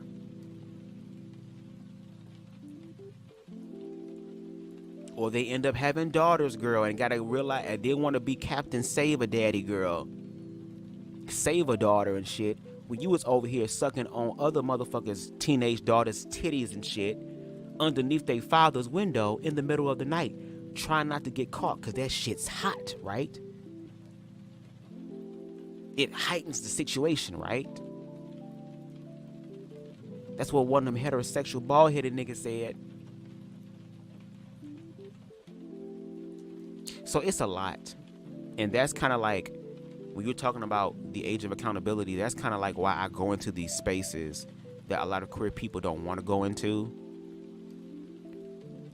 Because it's like, we need to start having these conversations, because I keep telling individuals that despite our differences in reference to sexuality and the information around it, even though we have more information than they do, that if we don't work this shit out, we're just going to make it easier for the powers that be that are fucking all of us up. Because at this damn point, there is nothing that you can eat in America that is considered safe, girl. You know how much food got so much shit in it and preservatives in it, girl? Even back in 2014 when I was getting my hair cut, I'm at this barbershop that was literally behind the church that I went to. There was a guy there who was a mortician who said that a lot of people now, they don't even require that much embalming fluid because of all the preservatives that are in food that are in us. And especially now after 2020, girl, and the world started opening up again, now everybody seemed to have IBS, girl, and lower back pain and all this other type of shit. And then all of a sudden, here come these people with the recipes and the remedies for a girl that don't even really heal the shit. It just helps you to deal with it. It's just like we... But again, the age of accountability. Once the veil is pulled down and everybody can see what's going on, and regardless of whether you serve a Christian God, a Muslim God, okay, a Chinese God, a Japanese God, regardless of what God or what belief you believe in, girl, something gonna happen to us collectively that regardless of the belief, bitch, we all still gotta be in the present moment together. Once that happened, so many people are going to lose their fucking minds. And instead of getting up here and doing what a lot of the church does, which is fear projecting, I'd rather speak about love and preparing yourself for that, so that even in the midst of chaos, there has to be leaders. In the midst of chaos, there has to be people who are willing to acknowledge the fight instead of the flight aspect of the situation. That's why all this accountability is happening. It's not happening to destroy people or to say that they're weak or they're horrible or they don't deserve to live. It's like we need to stop putting all of our energy into things that no longer serve us and start putting energy into things that do serve us. And one of the things that serves us, that will never leave nor forsake us, is our goddamn body and our own spirit and our own soul. So if you pour that energy into yourself, you'll be okay. And all BubzDaGawd is trying to say is, bitch, the British are coming. The British are coming, girl. Girl, Harriet Tubman said that we gonna be here tonight at 10:30. And she said once you step both of your foots off of this plantation, girl, if you want to go back, you will be blown back, girl, by this goddamn old-ass, antique, ancient-ass Smith & Wesson. Okay? What's up, Queen Donna? What's up, Queen Amber? Girl, I know Queen Amber. I know you motherfucking. Oh, girl. I know you just fucked Thanksgiving up so good. I know the day when I do eat Amber shit, cause like I said, Amber, you say you a chef. My shit pop off. I might have to fly you in when my shit pop off to cook shit now, cause I love me a good old in-house chef now that cook some shit.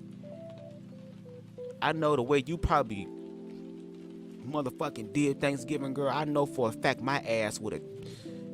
Girl, if I know that your ass is cooking and I'm going, girl, I'm gonna take 2 X-Laxes, girl, and smoke 3 blunts. Girl, I'm gonna be ready for Thanksgiving, bitch. Okay? I bet whatever Amber cook be good. She can deep fry some goddamn curtains, bitch. I know that shit be good. Yeah, that rabbit hole is running deep. It's running deep like goddamn a gangbang with King Shabazz, Raheem Shabazz. Girl, Chris XL, girl. Fat rabbit killer, girl. Just a whole bunch of just baby arms, girl. Just tearing you apart. Taking turns. Okay, the manosphere and red pill communities better buckle up because accountability is about to come in like a wrecking ball. Hell yeah, and they have to.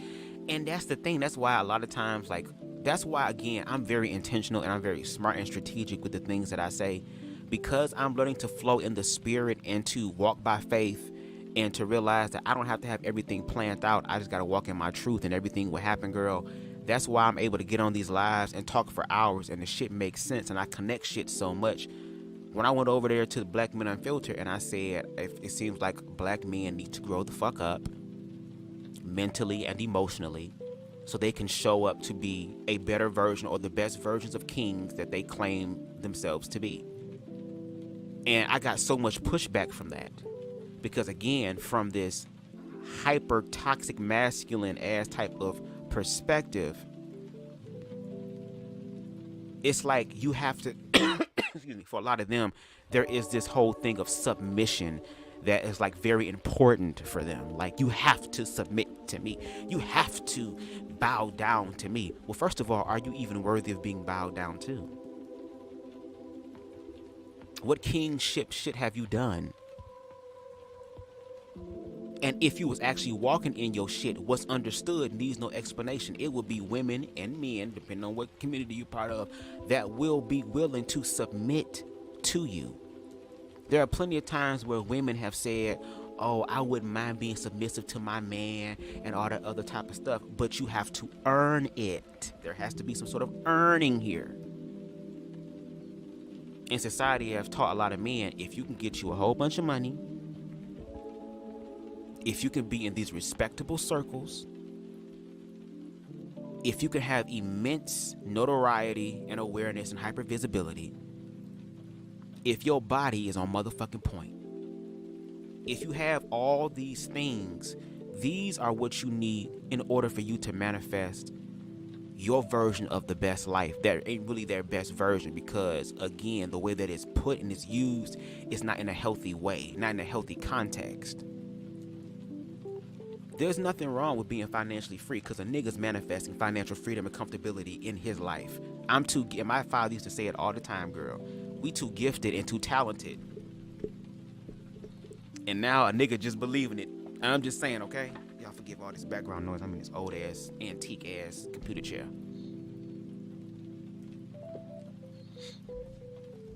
But like, yeah, if men were to put in the mental and emotional work for real, it would literally enhance their relationships. You would probably get more pussy from your damn wife. You'll probably get more pussy from your damn girlfriend. You'll probably get more hand jobs, blow jobs. Girl, you would think that God has truly smiled upon thee because you learned how to tap into that. And they did say that men save themselves. So we about to see how many men is finna save themselves, because if men only save themselves, that means you can't help other men then. So at this point, it's every brother for himself, right? And if so, that's the fucked up situation. Because in a sense, nobody can save you but you. But at the same time, when you save yourself, you can inspire other people to save themselves, and we can all be saved motherfuckers together. Doesn't that sound like a better type of situation? How you feel about Diddy?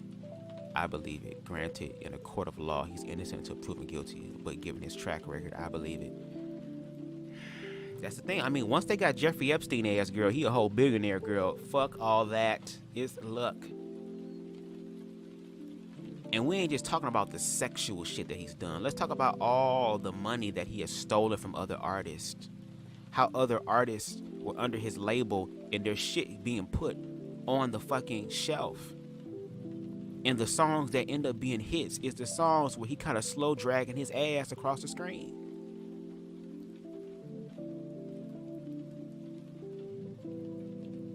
And that's what happens when you sell your soul, girl. There will come a time where it's collection time.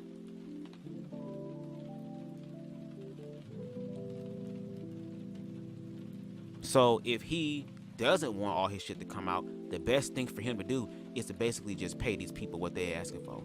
And he can probably go broke from that shit, because more people opening up. Hell, at this point, I'm surprised Jaguar Wright ain't open up her goddamn mouth and try to get some of this damn money, girl. This should be Jaguar Wright's time. She probably is talking shit about this nigga. I need to go look. Because this is the time for her to be relishing in his quote-unquote downfall. Which I wouldn't relish in anybody's downfall. Because even, what's his name? Shit. From the Nation of Islam, girl.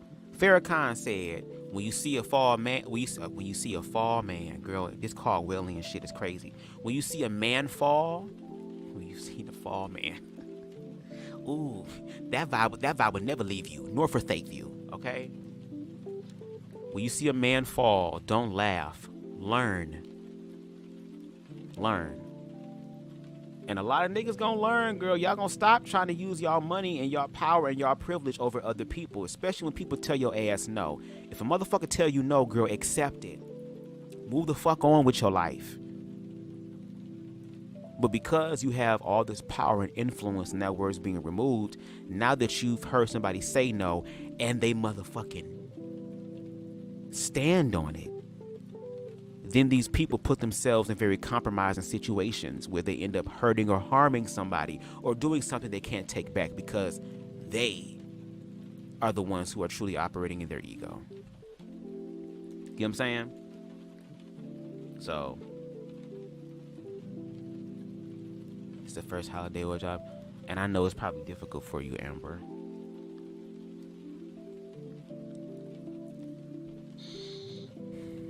And even though I say this, you might be like, girl, don't say this right now, girl, but I'm just saying, hey, it's just, things will get better. Because I know there will come a time where I'll have holidays and my parents won't be here, and I'm trying to figure out what the hell I'm going to do once my parents meet their, when their time card is called. Especially if it's in like a very sporadic and just sudden way. And usually, like I said earlier, around the holidays, a lot of times, a lot of people are depressed around this time. So just make sure, Amber, that you're surrounded by people who love you, who affirm you, who care for you. And I'm pretty sure your grandmother is very proud of you, of all the work you've been doing. You have almost every degree known to man, okay? That's a big accomplishment. And even though she's gone from the body physically, energetically, she's still there. She's still in your heart. Every time you think of her, every time you honor her, she will always be there. So do what you can to keep her memory alive, okay? And we still sending light and love to you, Amber. Reflect on the sweet, caring lives, memories. Yep, it'll help you smile, laugh, and cry. Yep, and if you gotta cry, baby, cry. That's one thing I'm realizing too, especially as a man in this society, bitch. You need to cry. Let that shit out. A wise mystic said, crying is the soul's way of throwing up. Let that shit out. And when I tell you 2023 has been the year of tears, but it wasn't tears of sadness only. Tears of fear only. It was tears of happiness. Tears of gratefulness. I already know when my season does come for me to do acting, girl, I know how to cry on cue, bitch. I'm getting to that point to where, girl, I can sit there and make myself cry if I need to.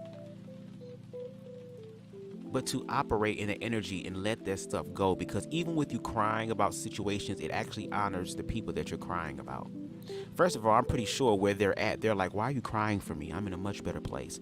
We don't know that objectively. But they're no longer suffering. They don't have to deal with the ignorant ass, ghetto ass, ratchet ass, fucked out ass issues of society anymore. They're back in peace with the Supreme, with the creator of all things. But if you gotta cry, baby, cry. Please cry. That's why even with my future nigga, girl, it's gonna have to be a certain, like a little list of you trying to be with me, girl. I'm an emotional man. I'm gonna cry as shit, girl. One time I remember when Scotty came to visit me, girl, we was watching Why Did I Get Married? And it was this one scene, girl, I just started tearing up. I was trying to hide my tears from this nigga. Nigga like, oh, you crying? I'm like, yeah, I'm alright. And get you a man that cry, girl, because the sex be so amazing, bitch. Okay, I'm trying to motherfucking attract a nigga that can ride this shit so good, bitch, I start crying. Okay? I want to be like Angela Bassett in motherfucking How Stella Got Her Groove Back, girl, where she was just breathing, crying and shit. I want to be able to hear God talking in my ear, talking about, go ahead, pimpin', go ahead. That's my song, Good Times by Jackson 5, yep. Or what's my other song from Jackson 5? The Way to Go. Let me show you the way to go. I did a remix called Let Me Show You the Way to Hold, okay? Every time I walk past her room, I think about her laying in the bed, talking her ears off and listening to her Christian station. Aw. Keep those moments alive. Keep those moments alive. Keep those moments alive, please. I'm in the process of looking for an empty business space for my restaurant plus my own house. Girl, I already told you I'm getting some of that food. I'm still getting some of that homemade bread. Okay. What's up, Queen Spicy? What's up? Yeah, that spoke about. She did. I'm gonna have to go watch. That's gonna be my thing. I'm gonna have to watch later on.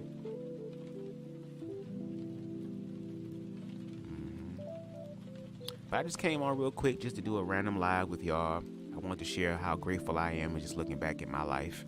And I've kind of done this. Like, again, if you follow me on Instagram, I do this sometimes where I just go live sporadically and I'll just speak about where I am mentally and emotionally and spiritually.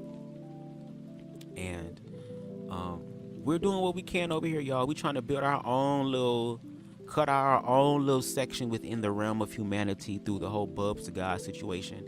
I'm glad that I see people who come into my chat consistently, okay, who show me so much love and appreciation and support. Even if my content may not be the content you want to hear at this time, y'all even go ahead and hit a like and then leave. I appreciate that. I know everything that I do is not going to be for everybody, but I just do what I can. Okay? So, and yes, Spicy, we do have to link up at the grand opening. Hell yeah. And I'm gonna drink too. I'm gonna get drunk. So y'all get to see Bubs in rare form. All I'm gonna say is, for the fine niggas, stay away from me. Cause if my ass drunk and you start talking that shit, girl, I might turn into Saucy Santana on your ass. Let me stop. Anyway, thank y'all for joining me. I really, really appreciate it. Shout out to Queen Spicy in the building. Shout out to Deshaun. Shout out to Queen Stevie. Hallelujah. Queen Donna in the building. Shout out to you. Shout out to King Harold in the building. Okay. Shout out to y'all. Shout out to everybody who's in the bushes. Shout out to those in the replay gang. I just hope that you guys feel so amazing for the rest of your damn weekend, okay? And I'm going to leave you with the song I played in the beginning because, y'all, I've been getting into some good music. There's a song by an artist named J. Paul. Again, he's the background singer for Stephanie Mills, and the nigga range is crazy, okay? But it's one song that's kind of been on repeat for me this past week, like when I'm taking a shower, when I'm working out, when I'm like smoking and chilling, when I'm reading. Like, this song really, really does it for me. And the name of the song is entitled Wait for Me. Okay, wait, the number 4, and then me. Okay, so I'm gonna leave y'all with that, and things will get better. Things will definitely get better. Excuse me. Just keep living, keep loving, keep laughing. Okay, keep experiencing. And trans people, and queer people, if the motherfuckers fuck with you, girl, live too. Live and survive the encounter, girl, even if them niggas don't. All right. So anyway, until next time, y'all. Oh yeah, by the way, I do want to say this. We might be doing a live on Sunday with me and Dr. Nakumbe, where I'm in talks with Tough Topics podcast, because I told her about it, and I'm still waiting on her response. I was preferring to do the live tomorrow, but she said Sunday, so I'm still waiting on her response. If she does not respond in time, we will be doing a live with Dr. Nakumbe. So Harold, Queen Stevie, if any of y'all want to come up on the panel to have a conversation with Dr. Nakumbe, because again, Dr. Nakumbe is very objective, you know what I'm saying? Like, he can understand where a lot of heterosexual people are coming from, also with him being heterosexual as well, so he might be able to vocalize, shall I say, or interpret what a lot of heterosexual people might be saying in a way that's not triggering, because Dr. Nakumbe is very, very respectful, okay? And he might even have to tell y'all, like I tell them, girl, if you with the smoke, he with it too. So if he tell y'all that, I don't want y'all to get triggered, girl, because you know Dr. Nakumbe is not here for war. That's a self-defense response, and even I've said that, and even he challenged me and said, Bubs, we got to stop saying that when we go into these spaces. He says, I understand why you say it, but what's understood needs no explanation. So when them niggas start getting buck and then you end up giving the smoke, I ain't got to tell you, girl. They'll be able to see it. So make sure y'all are definitely there for that live. It's probably going to be planned either between like 5 or 6. But if we don't end up going live at that time, because we are going to go live on Sunday, please make sure that y'all hit my subscription bell and click the bell, and make sure you click on all so that you can stay up to date. Okay, that's what I want. I want y'all to stay up to date. Y'all know I'll be going live random times. If you love my flow, I need you to stay in with me, ho. Okay? And Queen Stevie, he's not like Black Men Unfiltered. Like, he's not. I've had conversations with Dr. Nakumbe. He's kind of like me. He give very context and nuanced responses like me. So it'll be like y'all having a conversation with somebody who's speaking like a heterosexual BubzDaGawd, because he just breaks it down in that way, which is what I really appreciate about him. So it's gonna be a very contextual and nuanced conversation. So for the queer people here, y'all don't have to feel any type of way. I will not be setting y'all up. Trust me, it will not be like a goddamn what's his name, Ron Vugada situation.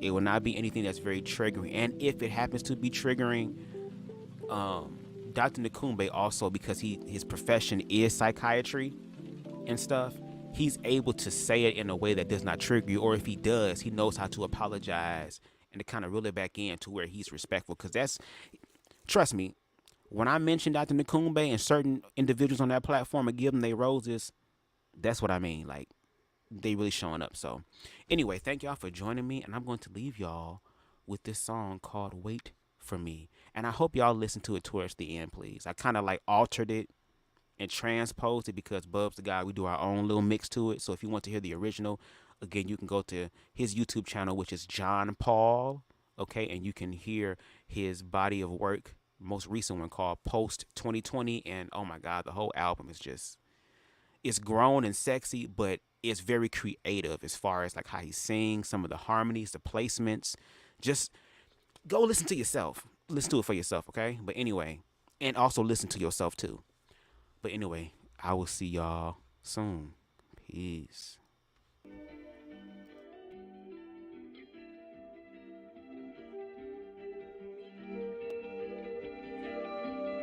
Calculated transformation, shedding dead skin, letting the waves crash in.